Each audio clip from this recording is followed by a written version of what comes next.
Ouch. Don't let that happen.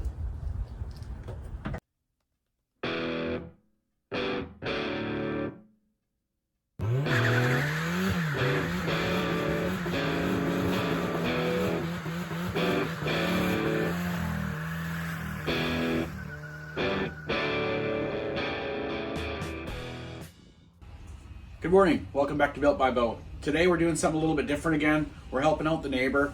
We're going to put a 2-inch leveling / lift kit in this 2005 Nissan X-Trail. Now, the kit I got from eBay, they're a little bit tough to find a kit for this model. It's really big in Australia and it's really big, I suppose, in the Ukraine and that kind of area. These I found, they came out of the Ukraine. They're 40mm spacers. There was no one local on eBay or anywhere I could find that had these spacers, so they came from the Ukraine. The seller was awesome. They came in a timely manner. They were a fair price, about $150 US.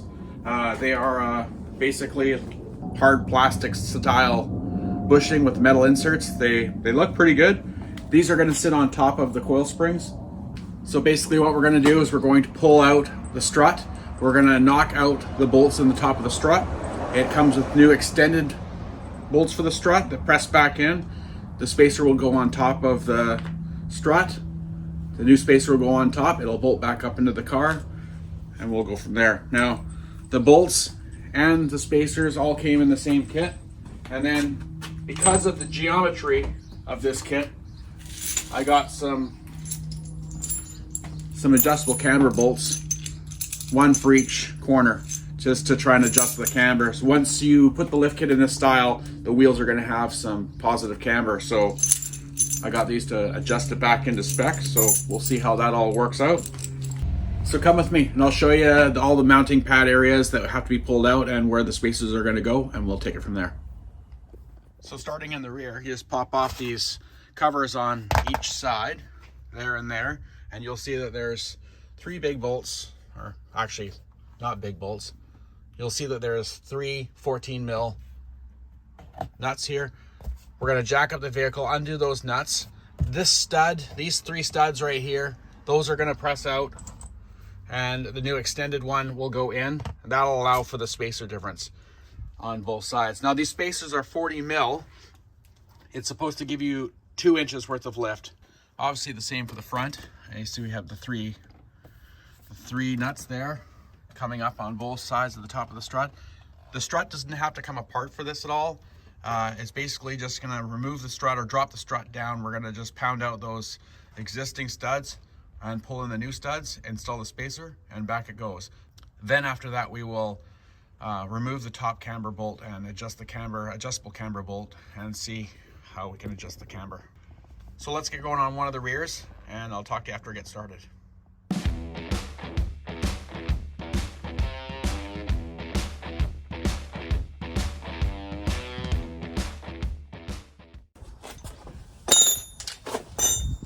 So basically, I'm going to soap down these 2 strut bolts.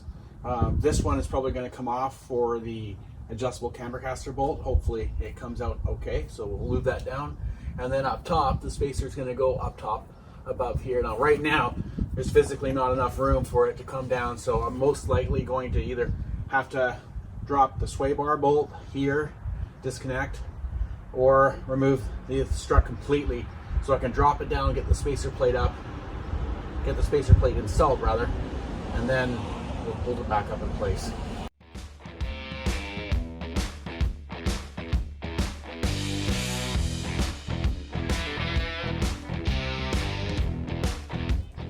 So far we got lucky, everything's coming loose.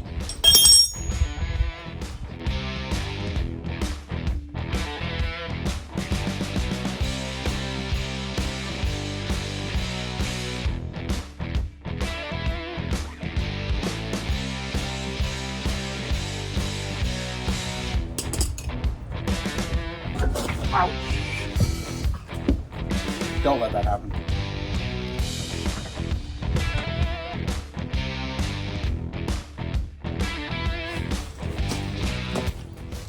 Okay, so here's the studs that we're gonna pop out. And I lied when I said you don't have to take the strut apart, because it looks like on this model, you can't get the bolts without taking off the top plate. So now we're gonna have to figure that out. So let me get figuring that out and I'll get back to you after.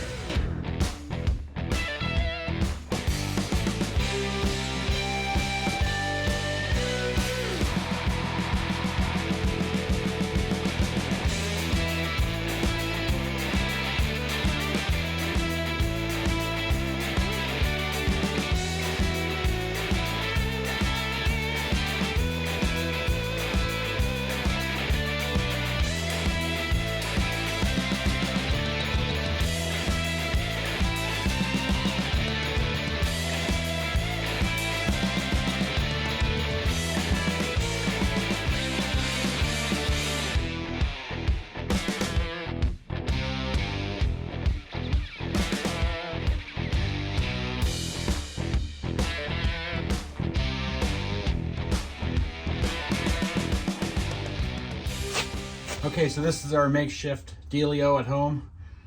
All the safety here. We got our lag bolted to a big 6x6 post. We got a strap to here. All the weight is going to be supported by this 3/8 plate bracket, angle iron.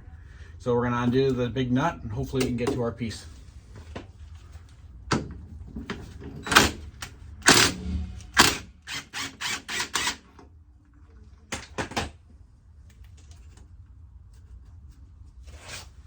It's always good to mark your plate too, so you know exactly what the orientation was when you put it back together.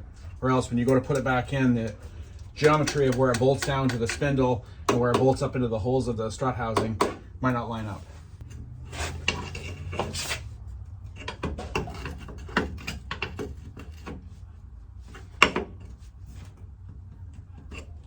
So it looks like everything is attached. So it's actually, this bracket is attached to this lower part holding the coil spring. So it looks like we're gonna have to revamp this and try it another way. Okay, we're back again. Changed it up a little bit, and we'll see how it goes this time.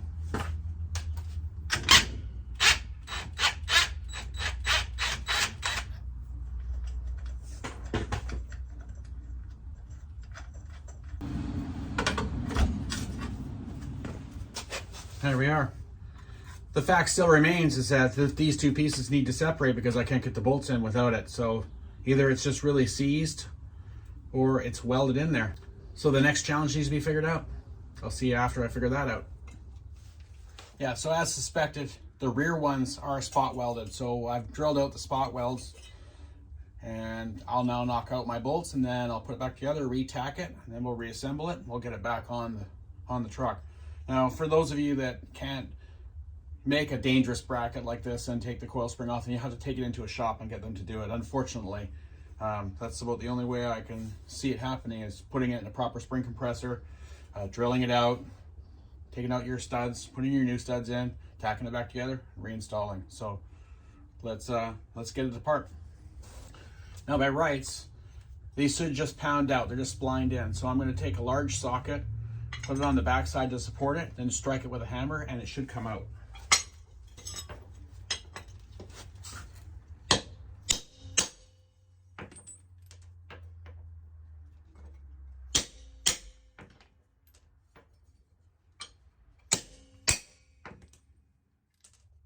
There's 3 out. As you can see, there's the length difference between the 2 studs, so it's got room for the spacer. So let's get these pounded back in, get it back together.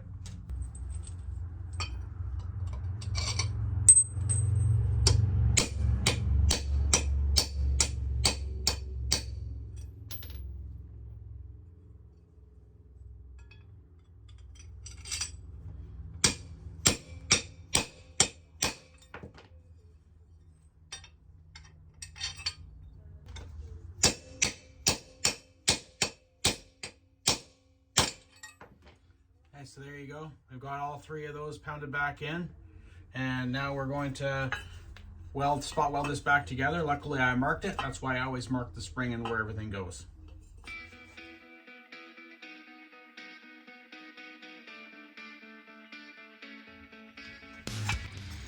All right, so we've got that all welded back together.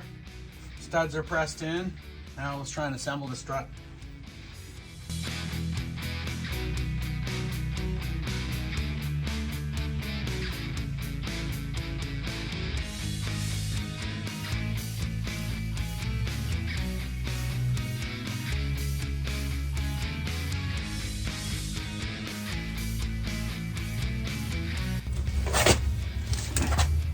Okay, we've got her back together. Let's get it back in the car now.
By rights, when you turn the camber bolt, it should move the strut in and out for adjustment for your positive and negative camber.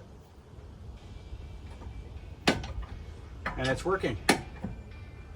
We're going to put it at the most negative camber setting we can because we've gained a lot of positive camber from adding in this spring.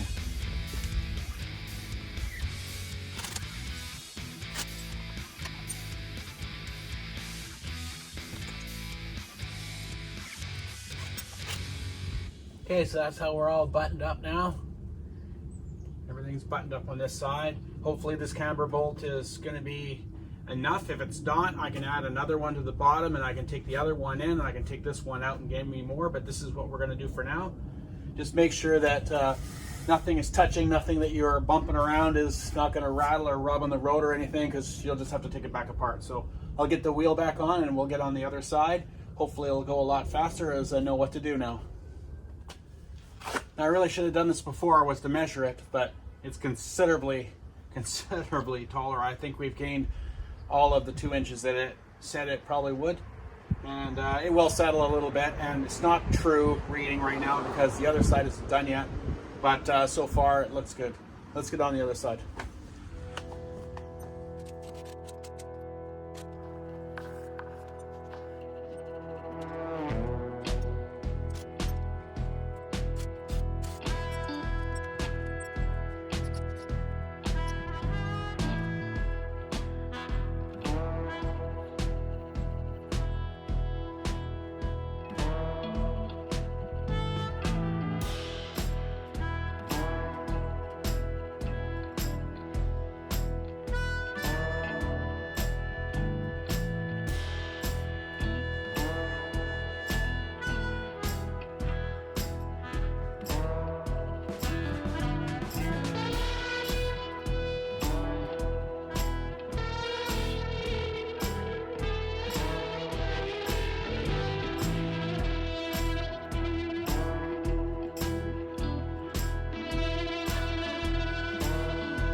Well, isn't it amazing how things go when you got a system in place?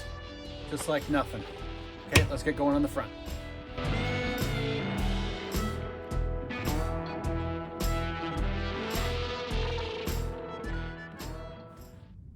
All right, so we've got the front tire off. My neighbor asked me to check the front end and stuff as well. So I just had a quick look and it's got huge play in this outer tie rod. Actually, both sides have a lot of play, so I guess we'll be doing both outer tie rods. We're gonna get the front strut out of this, and hopefully I don't have to drill the spot welds and take this one apart and weld it, but if I do, I do. Because this is the front, it has a rotational bearing plate up top, and I'm hoping that will allow me to not have to do what I did for the rears, but let's get it apart and find out.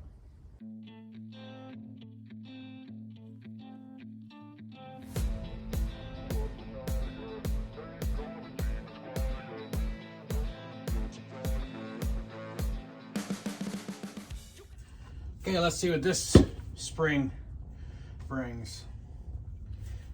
So this should turn, so I'm hopeful that this can come apart without having to drill out spot welds and re-weld. But I need to get my marker and mark the position it's in.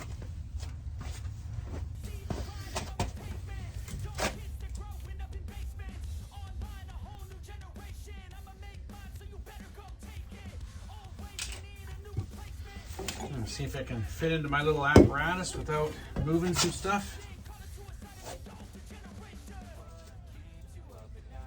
Which probably not. Yeah, we were built to thrive, yeah. I think that we've all had enough. You got it. Yay. Okay. We'll go pound these out. Get it back together.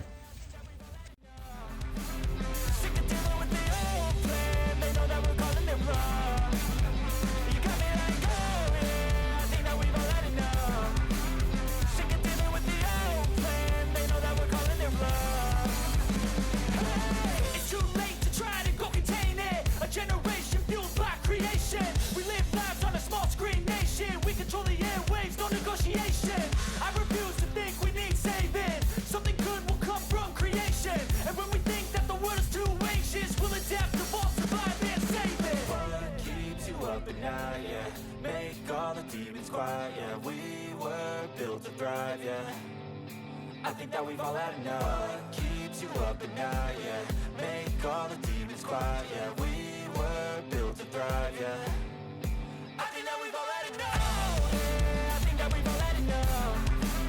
Sick of dealing with the old plan. They know that we're calling it wrong. Well, that one was easy. Let's go get it back in. Alrighty, let's try and wrestle this strut back in.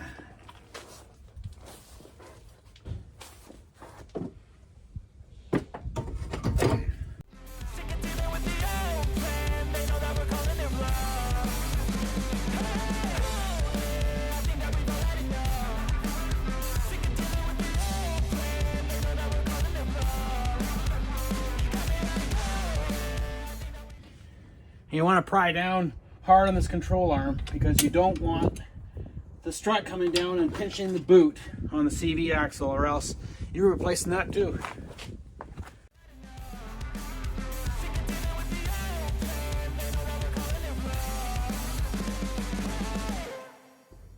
Alright, so now we have this strut all back in, buttoned up. I have to just tighten the 3 bolts on the top, and then we gotta jump down to the parts store and get the tie rod.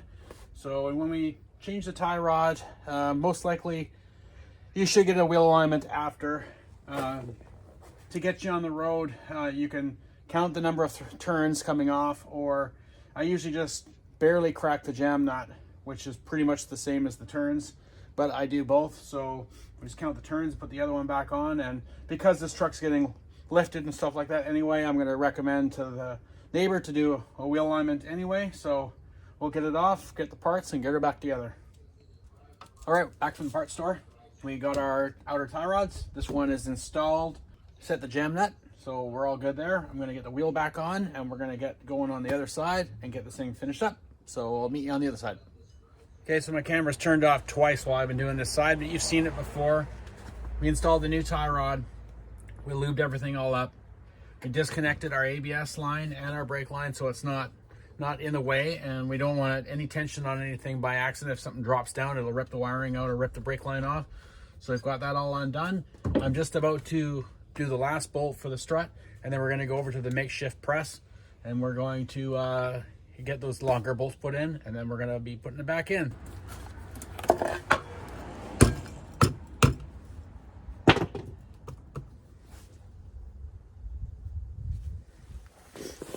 Hey, we'll wrestle this back in.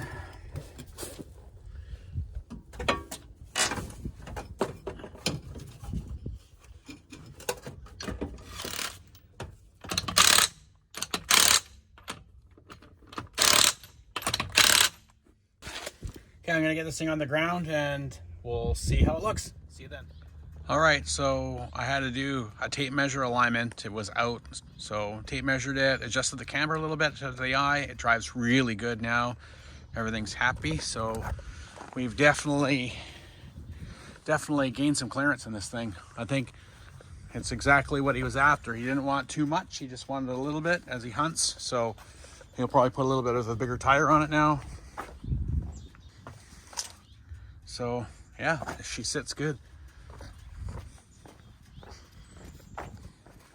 Yeah, looks good. All right, so that's going to conclude the video for today. So thanks a lot for watching. I hope this helps you guys. Just so you can experience the problem that I had, where on the rear we had to drill out the spot welds and support it in the coil press, or the homemade coil press.